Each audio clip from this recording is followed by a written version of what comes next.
very good morning to all our dear viewers outside there. Welcome to another edition of The Other Perspective, which takes place every Wednesday from 11 a.m. to 12 p.m. East African time. The Other Perspective is brought to you by Alliance Finance Monitoring, which is a political finance watchdog in Africa. My name is Abel Eseru, and I'm going to be today's moderator.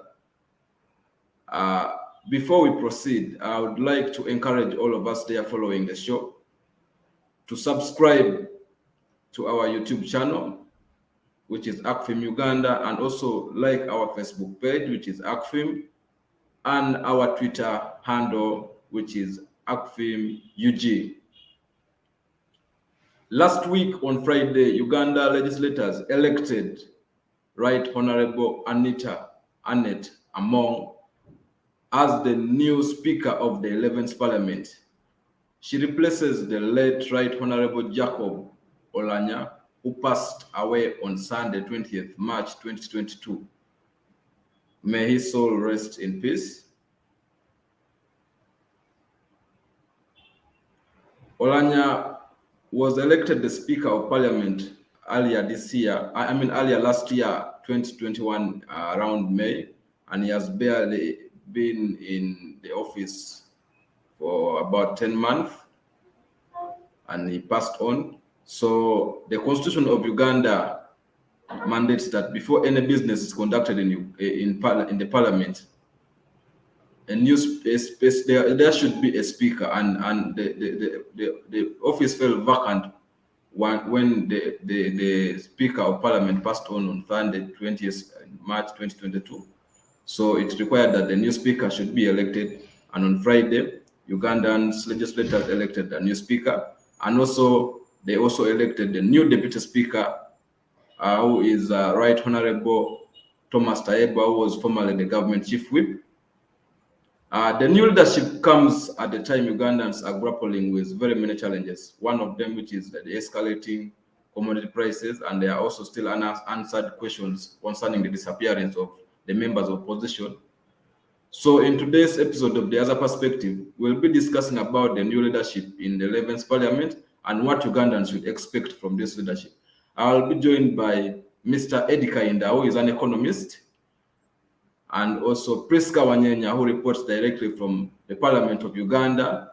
And later on, we shall also be joined by Mr. Felix Kafuma, who is a political finance expert. I know Priska is on. I don't know whether Eddie has joined us from wherever he's going to be joining from, but allow us proceed. I will start with you, Priska. You are a journalist in Parliament, and we have now the new leadership in the August House, and all of them were former cadres of the opposition. What do you make of this, and what should Ugandans expect from this new leadership?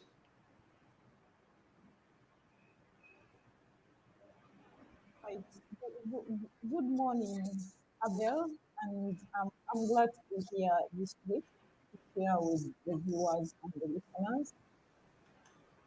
So, one of the arguments that I on in the public about the new team that has come up is some people are fronting the idea that it's fairly a young team that is looking at giving hopes to the youth, because the two of them are around in their 40s. So that is the message they're trying to send. But as I always say, that it's not the mere fact of placing the young people in those positions, but we have to also try to review and understand what do those young people stand for.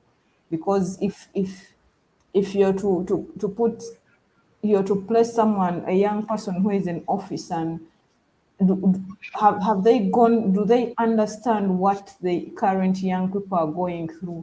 Because most of the youths who that are in that age bracket of the youths, that they have grappled with the unemployment. And so do these two people understand the trauma that comes with unemployment, because as I, for one, I was after campus. I stayed home for for about 6 months without a job. But during that time of the unemployment, you reach a point whereby you're starting to question your value in society. And if you're unlucky to come from a home, probably an extended home, or you're being looked after by a guardian, it gets worse to a point whereby they're asking, they it's like they want to offload you. They are like, okay, we finished to play our role, then what are you still doing here? They may not directly tell ask you those questions, but the treatment that you receive, it traumatizes you. So I tend to tell people that unemployment is a stage that no one should ever wish to go through, because it really deals with your what? With your self-esteem. So these two people that some of the people in the public are saying they are giving hope to the poor, have they lived through that experience? Do they understand what unemployment means, and what policies, what are they standing for? What policies do they have to kind of deal with this unemployment that is taking place? Because we already, when you look at the package that these people get upon their retirement, is also something that you puts you into, you question whether it's worth it, what if it has been done to. So that is what the reaction I saw from the public. Some people thinking that it will inspire the youths. And the other thing was, I saw the reaction of some people arguing that it is the president's way of trying to to kill the opposition, because he's trying to send a signal to those ones that he has been talking to, that if you listen to me and you give up on opposing me, this is what is going to happen. Because the two speakers and the two speakers they were former members of the FDC. So that is also the signal that is sending. And you remember at the beginning of the year, the president, I think last year, when he was around the time when he took oath, he said he had started having talks with FDC, DP. He said he had started penetrating FDC, and he has finished talks with the DP and what? And UPC. It is only NOP that he's trying to penetrate, that, but he has not yet broken the wall. So the people who have been in the opposition for so long. So for instance, the people in FDC for over 20 years, and I'm very sure those that he has been talking to are starting to think, is it worth it to oppose anyway? For how are we? Have we signed up to only be members of the opposition? So the signal that it is sending, also the message. But there is, as I was in Parliament this morning, but the reports are not yet confirmed. It's a rumor that is going on. It is still a rumor but have not yet confirmed. They are just reports that there is money that has been given to NRM MPs, about 5 million. I think it's a reward for speakership. As I'm saying, it's a rumor that we are yet to investigate or no, but it's making rounds. So that is it. I don't know who is giving and what it is for, but it cannot be by a coincidence that after the speakership, and when I was told that, I was like, is it worth it anyway? Why would was, because there are usually some cases where you think maybe the bribe, you cannot justify a bribe, but you can think maybe this one was worth it. But I thought the speakership race was a clear race that would not warrant the 5 million. But because the NRM MPs are over 300, so you can try to Can be a calculate. reward. Some of them they give them rewards, so never know it might be true. Yes, that's why I'm putting a disclaimer that it's just a rumor. I do not want the viewers to take it as gospel truth, because I got it about 5 minutes the time that I came here. So those those are the two signals that the new speakership race has brought into the public. But although you know there is another group of people who think there is nothing new they are going to do, because if it's one person, nowadays they call him main switch. So it's the one who determines who is going to be the speaker. You automatically know the agenda that is going to drive, because those who try to oppose him, you know, the fate that befell the former Speaker Kadaga when he tried to question the powers of the SEC. So that was also a signal, and we've seen instances whereby people they are sitting in plenary, and when the opposition makes some criticisms, people they are quick at defending the president, saying it is always the people around him. I know the president, he can't do that, he can't torture. So, and is the speaker. So that tells you the kind of person you should expect. To me, I tend to believe that the days of parliament being independent are long overgone. It's something that I don't know. I do not want to tell Ugandans not to have hope, but they would be crucifying themselves if they expected so much from the coming what? From the 11th Parliament and the new leadership, because I do not see anything new that they are going to bring on table as someone who has covered Parliament. Because if someone has put you in that position and is the one who helped you, you automatically pay allegiance to that person, because you know what has happened if you try to the others who try to go against that person in the earlier days. So it seems you subscribe to a narrative which is being fronted by some of the political analysts who claim that Parliament is a rubber stamp for the executive. Do you also subscribe to that kind of analogy or narrative? And if that's the case, do you think this kind of Parliament, which you've just said, you just talked about someone who is the main switch, who decides on who becomes the speaker, who becomes the speaker. Do you think they can have the wrath of bringing to check the executive on some of the excesses they do?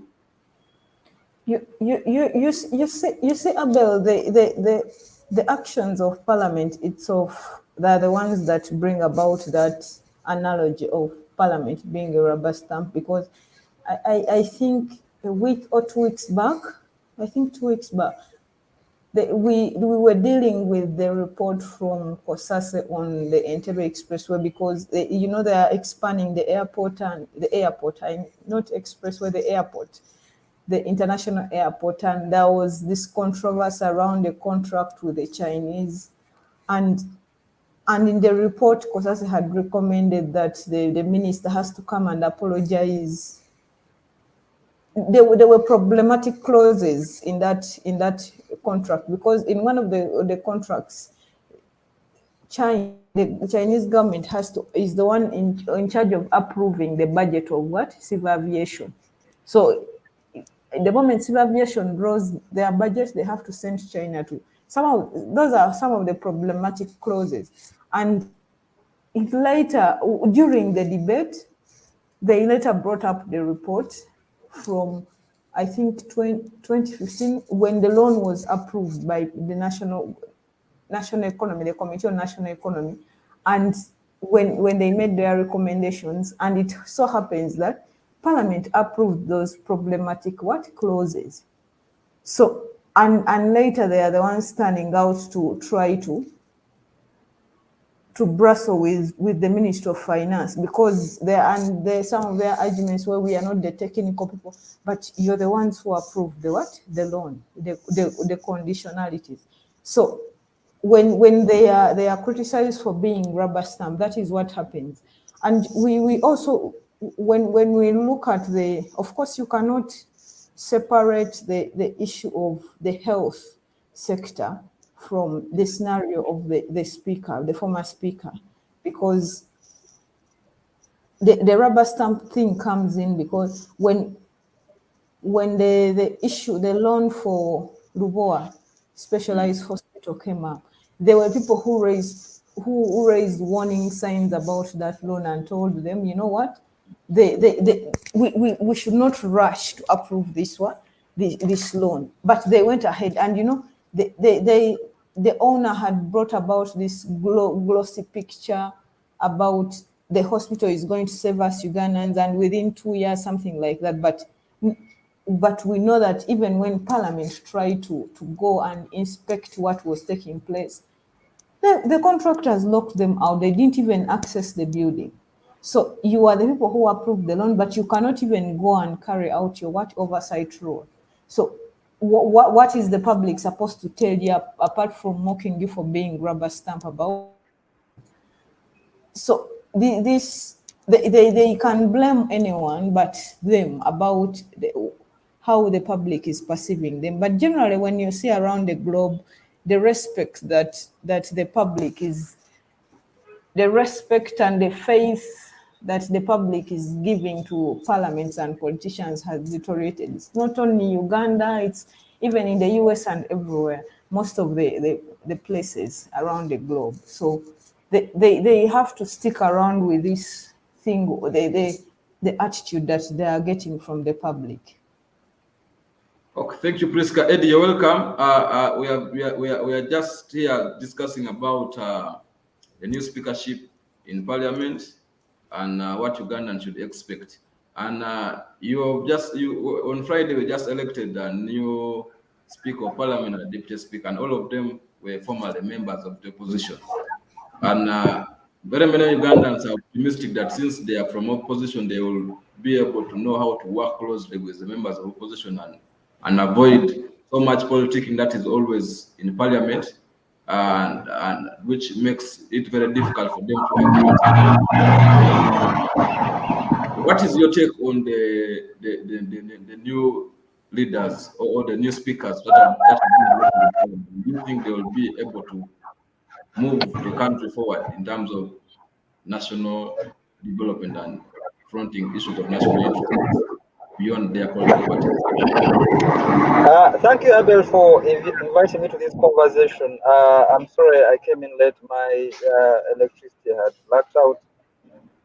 Now, first of all,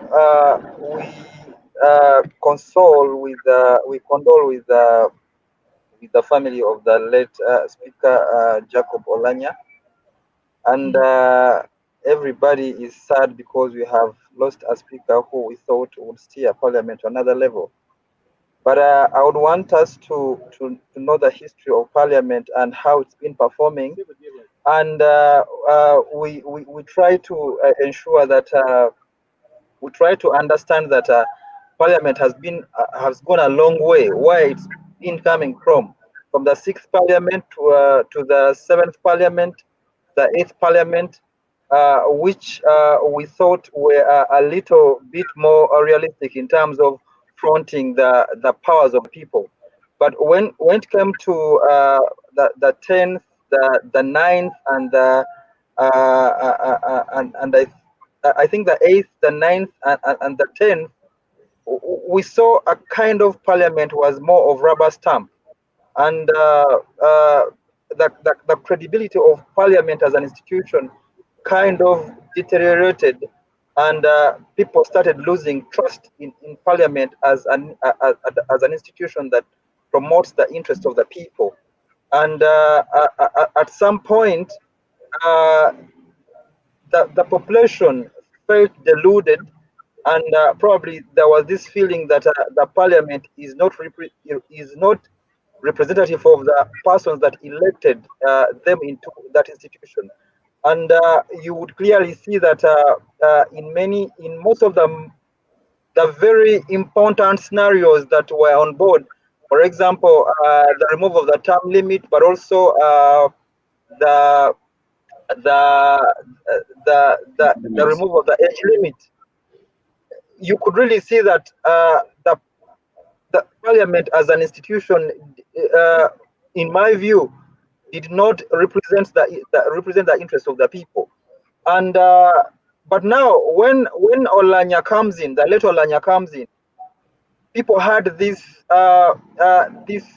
excitement that probably we are coming into a parliament with a speaker that has the back to stand on to take decisions and steer parliament as an institution that steers national interest.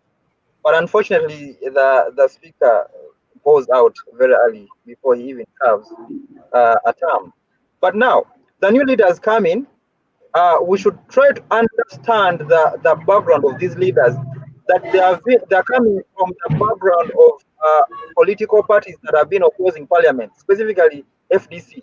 You've seen that FDC has come out today and yesterday to celebrate that now their people are in parliament, and probably they expect much more than what they would have expected because of the grooming and the background they're coming from. But again, in my own view, when you look at how Anita Among Annette has performed, the time when Olanya was out of the country sick and preceding his death, you would see a person that was trying to kind of come to a balance and take on the mantle of a parliament that tries to be representative of the people's interest. And again, when I saw the speaker coming in, the deputy speaker coming in his maiden show yesterday, you would see a speaker that is a deputy speaker that is interested in making parliament representative, because one of the things he handled was the electricity bill, but also the supplementary bill. You know what is happening in the electricity sector? The tariffs are high. You know what is happening in the economy?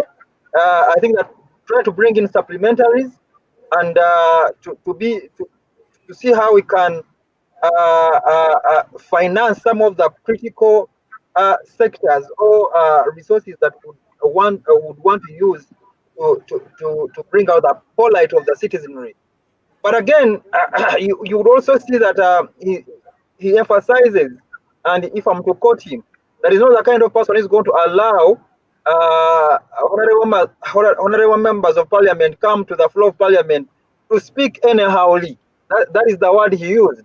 And he emphasizes that I would want these members of parliament that stick to research, but also have a depth or a mastery of what they want to submit on the floor of parliament, such that the parliament comes from the shadow people have been looking at it from.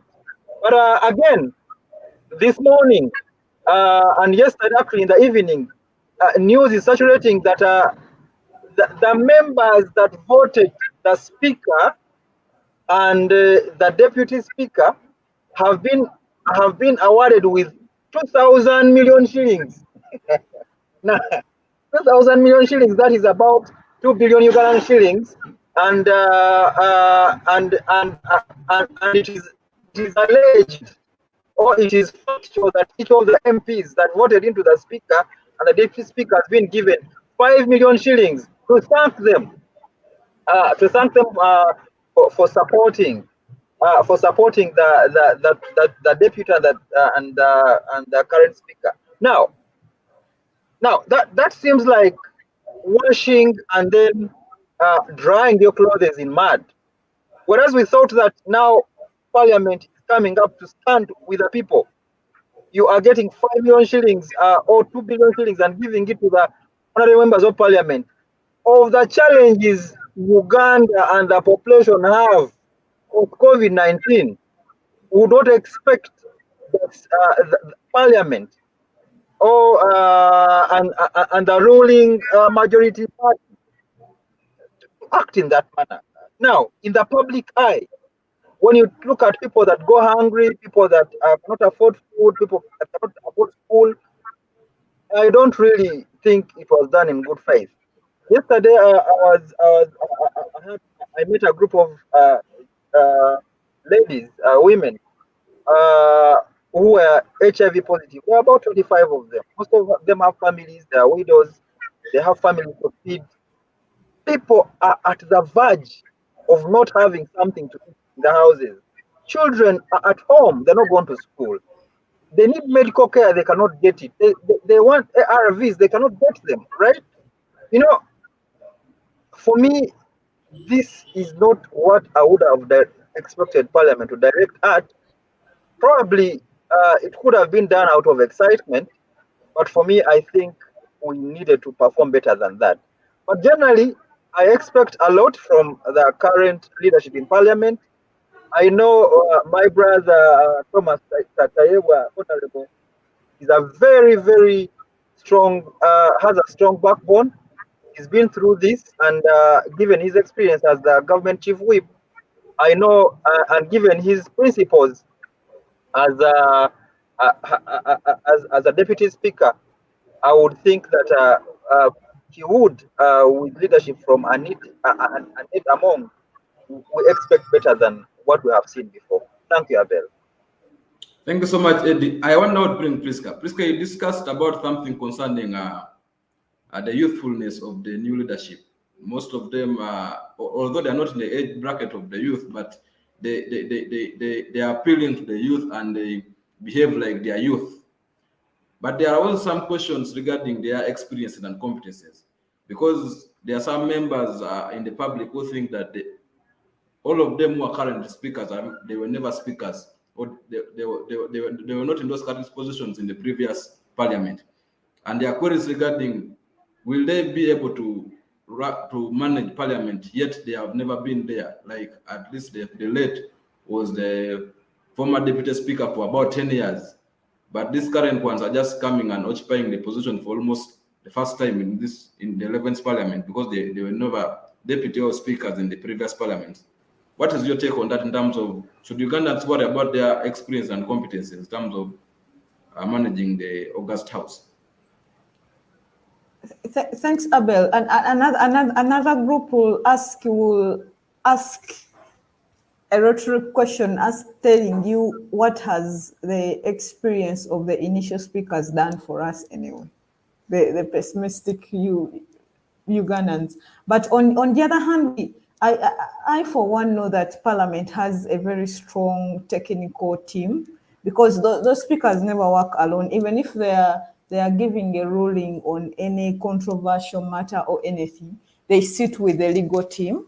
So they sit with the legal team and discuss. Even when it was Kadaga or Olanya, they never simply sat in their chambers and wrote any ruling on anything legal without the advice. So they have a huge team of researchers and the legal department, so they put their brains together. So their experience is something that the Ugandans don't need to worry about, as long as the speakers are fulfilling their duties as steering the House to the benefit of the voters. Because as the mantra that is going around, that Parliament is driving on of late, is a people's parliament. So the issue of experience is it's something they could probably worry about, but Parliament has a huge legal team. And of course, you remember also the Attorney General also is the lawyer to government. So in case they need any legal advice or technical, and they have all these ministries and everything, so they are going to give them advice. It's all about them, the two members being people who are willing to listen to that advice. But the issue of experience, there are systems in place. As long as they allow the systems to work, there are systems in place for Parliament to ensure that the two speakers steer the House to the expectation of Ugandans. So the experience issue, they don't really need to worry about it, because government has a really able team of technical people in every field, be it technology, be it what they can consult, and they also have contracts. So if anything becomes technical, they can always hire consultants. So that is it. Thank you so much. We are going to go for a brief break, and then we shall return.